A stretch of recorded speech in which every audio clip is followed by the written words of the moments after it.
This is the DJI Osmo Nano, and in this video, I'm giving you a quick beginner's guide on how to set it up so you can get the most out of it. As beginner friendly as this camera is, the default settings won't give you the results that you actually want out of the box. I've been vlogging with cameras for years, and I could say the Nano is a great go-to camera for its size and usability. By the end of this video, you'll feel confident on how to navigate your camera and capture the life that matters. Let's start with the most important changes, starting in video mode. The first thing that we're going to do is make sure we have the right resolution. So let's slide up. We have here 4K 16:9. If you want to get a bigger image and crop it down later, we can use 4:3. But if you don't want to spend time cropping later, just choose 16:9. As long as you're shooting in 4K, you get a sharper footage and flexibility to crop in later. Looking down, we have different frame rates that we can choose from. I set mine to 24 frames per second, as this helps us get cinematic motion blur. But if you're shooting more action, then we can go ahead and bring it up to 60 frames per second. In the top right hand corner, you'll notice that we have our stabilization modes. And for walking and vlogging, I like to keep mine on horizon correction. Not only does this keep our horizon level, but it also removes any distortion lines that we would normally get from a wide angle camera. But for action sports or anything that really shakes the camera, you want to go ahead and keep it on rock steady. This gives it stronger stabilization, and if you want to get more of a wide angle view, you can go ahead and switch over to like ultra wide, especially depending on where you're mounting it. But generally when I'm vlogging, I like to keep it on horizon correction and leave it on dewarp. Alright, let's go ahead and turn on Pro Mode. Turning on Pro Mode unlocks manual controls, so you're not at the mercy of the camera's auto decisions. We can fine tune some things this way. Alright, going back to the main screen here, let's go ahead and hit this button right here on the right side and make sure that we have this Pro selected so that it glows yellow. One of the first things that we want to notice here is the color, which is down here on the bottom. We're going to click it and make sure it says 10-bit.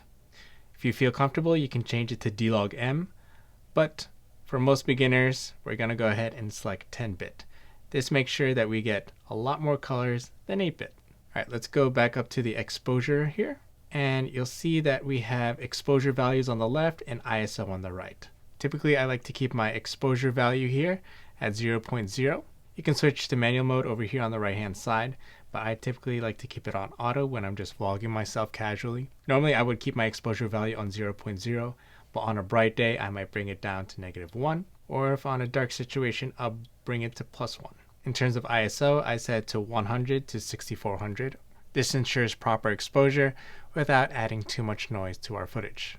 We can go ahead and hit the check mark here, but before we go, let's go ahead and scroll down. And we can notice our sharpening here. I leave the texture on -1 just to take the edge off the sharpening, and noise reduction just to reduce the smoothing a little bit. You can discover these other modes, but I don't touch them. I just leave the glamour mode off, stabilization as daily, and endurance mode off. You can play with this if you're planning on using like more action sports activities, but we'll leave it on daily. For endurance mode, you'll turn this on if you actually want to have a longer record time, but I'll leave that off for now. Before we exit, just do note that there is a microphone setting here on the side. I've left it on stereo, and I left this on standard.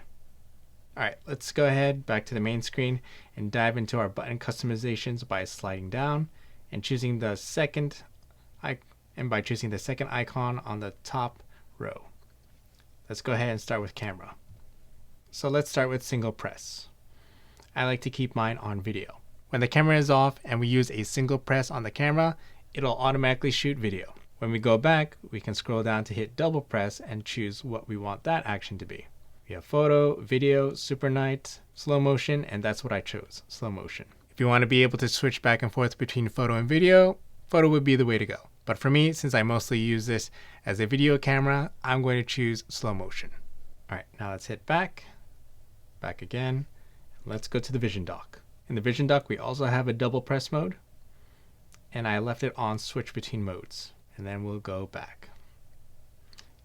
And let's go to shooting mode down below. I've chosen to leave voice prompt on, but in case you're in a place that requires silence, then you may want to leave this off. When we scroll down, we can see the different modes that we can easily switch between. This shortcut is so we don't always have to go ahead and hit the bottom left icon and manually swipe around. For me, I will check video, slow motion, and time lapse. Feel free to enable or disable modes that you think that you'll use more of. Now let's dive into the main camera settings that affect how you interact with the Nano from day to day. Let's go ahead and hit this top right icon, which is a gear. And we see our first setting here at the top as always on display. Click that. I leave that on just so I'm able to preview my framing. And the style I like to have is this basic style here on the side. It's good for power saving and it's minimal and it lets me know that the camera is still on. We're going to go back and back again. Screen off when recording. You can leave it up to even as 10 minutes or never. I find that 15 seconds is a great sweet spot to be able to see your framing, but also save battery. Let's go back, scroll down. Timer shooting, I don't need that. Built-in mic audio backup. This is good if you're using external microphones and you just want to have double audio, but most of the time I'm not using this. If you're underwater, this is a good mode to toggle on. We'll leave that off. If we scroll down, bitrate, let's select that. We're going to leave that on. This is only available for video and slow motion, but this just helps to ensure that you get a little bit better quality. All right, let's go back. Sounds, the operation sounds of the camera. Typically, I like to keep mine low, but if you're going to be outdoors in a loud place, maybe you want to go ahead and turn that to high. Here we have the LED. I leave that on so I know when this camera is recording, but if you're trying to be more discreet, you can turn that off. Another setting here is the reference line. I like to choose grid so I can use the rule of thirds and keep things properly framed. Scrolling down, album password, I don't need that. Auto power off. 5 minutes is good enough for me. This is great when preventing the battery from draining, especially if you forget to turn it off. But the Nano doesn't only take good videos, but also good photos in a pinch. If we go back, swipe up, we can change the photo mode by hitting the bottom left icon and then swiping to the right. First thing we want to do is make sure we get the biggest image that we can. We can do that by swiping up and making sure that we have the large 4:3. If you want to crop it, you could always crop it later on your phone or your computer. If you need a timer, it is on the top left here, and you can choose from a different amount of timing. I like to leave that off. On the top right, this is where we can change how wide the angle actually is. I choose to leave mine on D-warp, which is a 15mm for full frame equivalent, or you can go all the way to wide for 11mm. All right, let's go back. And on the bottom here is like a burst shooting mode up to 9 frames per 3 seconds, but we'll leave that off. Let's go back to the main menu. We can go here to the exposure settings and make sure that we turn on the Pro mode. And here we can choose our different format. So JPEG is the default, but we can go ahead and shoot RAW if you want more flexibility in changing how your image looks. Enabling RAW allows us to have more flexibility when editing our photos. All right, let's go to the exposure. So just like video, you could also choose between manual mode and auto mode, but let's just keep things on auto for now. And same rules apply as before. 00, 100 to 6400. All right, we're done with the photo section. Let's move on to slow motion. We're gonna go to the bottom left corner here and swipe over 3 times. First thing we wanna change is our resolution and frame rate. So swipe up. So we have 4K, 120 frames per second.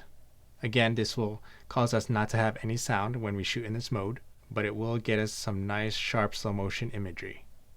If you need more frames or more slow motion, you can go all the way down to 1080p and go to 8 times speed, or 8 times slow motion at 240 frames per second.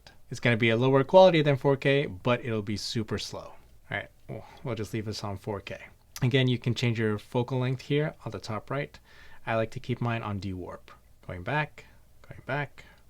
Let's go all the way back to the main screen. We can go to the exposure settings and apply the same settings as we had before, which is the Pro.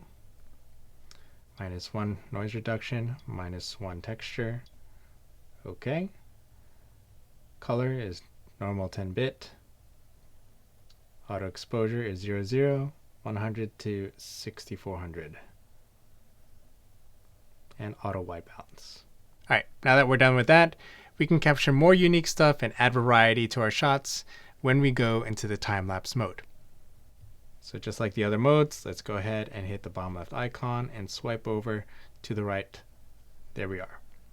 The first thing that we're going to change is our resolution by swiping up, and In the top left corner, we want to make sure that we choose 4K at 30 FPS. From there, we could choose between a time lapse or a hyperlapse. The hyperlapse adds stabilization and movement smoothing for handheld shots, while the time lapse is good for stationary tripod-like shots. I'm going to stick with time lapse. But if you plan to use hyperlapse, then swipe over to the right.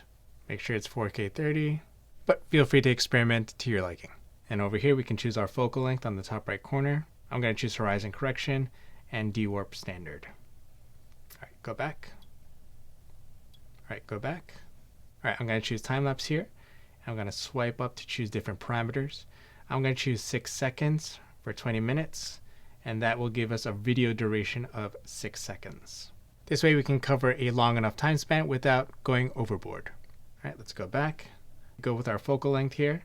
I prefer to always have display on just so I know that the recording is still going and to know where my framing is. And I'll go with standard dewarp for removing distortion. Let's go back.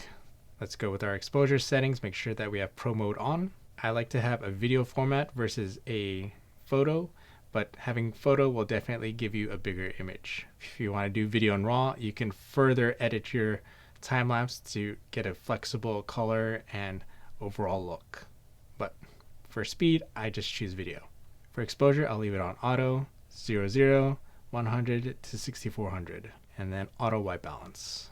Don't worry, I didn't forget about the last mode, which is super night mode. Let's go ahead and hit the bottom left corner, swipe all the way over, and super night mode. Let's go ahead and swipe up and choose our resolution, 4K 24. For stabilization, we're going to choose rock steady and standard dewarp. When we go back, exposure settings, make sure it's on Pro, auto white balance, auto exposure. And here, because the ISO goes super high, we may end up choosing something like -1. Even though it is super night mode, I would leave it on -1 just because I don't want it to be too bright. Now that we've explored the camera, continue to experiment with different settings to see what you actually like and how these combinations of settings can get different results. Our quick beginner's setup guide for the DJI Osmo Nano is complete. But if you're looking to take things to the next level, then consider watching this video over here where I teach you how to use D-Log M and the exposure settings.